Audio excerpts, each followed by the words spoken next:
Welcome to another daily database insight.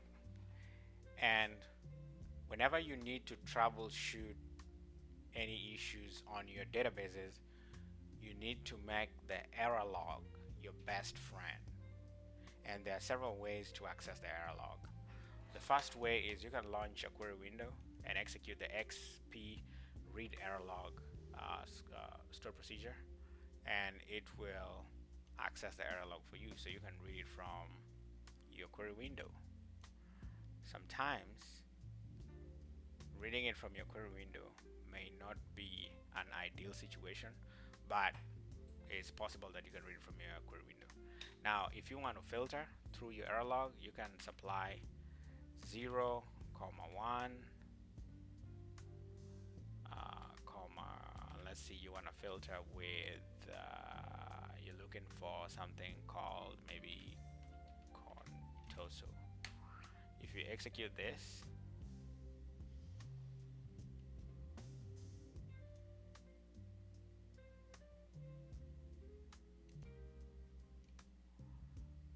yeah, that's an invalid error. Actually, we have two stored procedures. So we have the XP read error log, and then we have the SP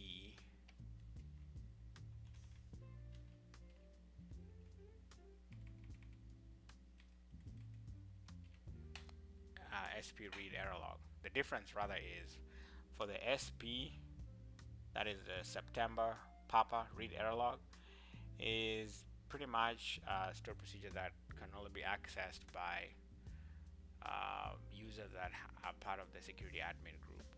But this is more generic, so these are not the parameters for that. But when you're using SP read error log, you can filter using this parameter. So if I execute that, then you can see it goes into the error log and it filters out where the Contoso database has been referenced. So if there was anything to do with recovery, you can easily filter that using the SP. XP still pulls all that information but uses a different set of filters. That is the first way you can read your error log. But if reading it like this is not something you like, when you run this XP read error log, you can find the path of your error log right there.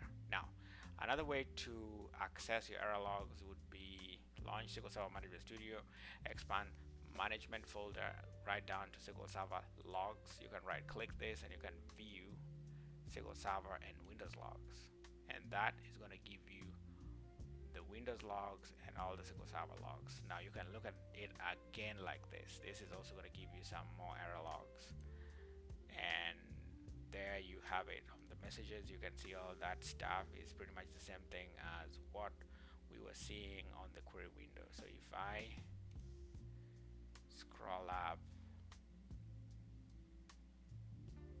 and you can see the databases are coming up just the same way we were looking for Contoso. And if we wanted to filter, okay, so there it is. If you wanted to filter, you can filter, and you want the message to contain the word Contoso,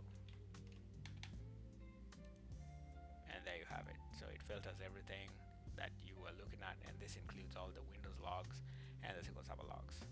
That is the second place to look at your error logs. Now, the third place to find where the error log is you come to the SQL Server Configuration Manager, you double click on the SQL Server component or the service itself, then you go to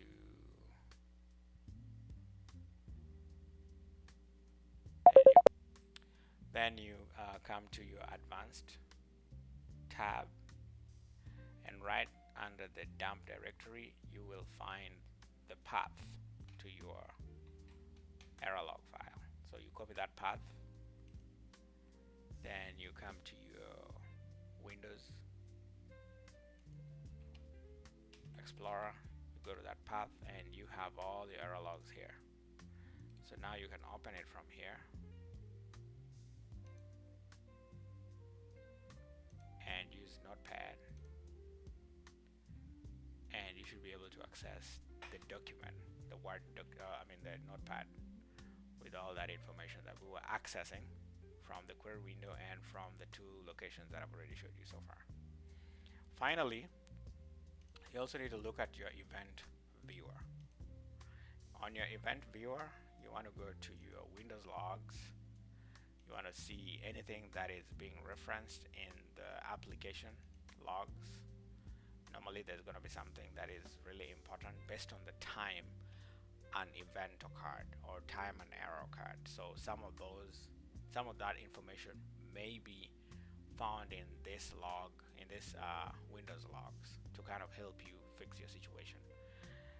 Sometimes you come and look at it in the systems log area, and of course just point to the time that the issue that you're trying to look for occurred, and you should be able to, it should help you with troubleshooting whatever issue you're trying to fix in your SQL Server database. Like I said, your error log, your event viewer, this is going to be your best bet at trying to fix any issue that happens in a SQL Server. Now, some of those issues may not be logged in the error log or in the event log, but for the most part, if it's something that you don't know, these two places are going to be the places that you want to start. And of course, you need to collaborate, because if you don't collaborate, then it's just going to be your problem. But if you notify the team and everybody else who can help, then it is going to be the team's problem, and then you will be able to fix it as soon as you can. If you want to learn more about error logs, drop a comment on the chat section, and I should be able to get back to you as soon as I can. But if you know anybody else who wants to see this, please share this video. Thank you and have a good night.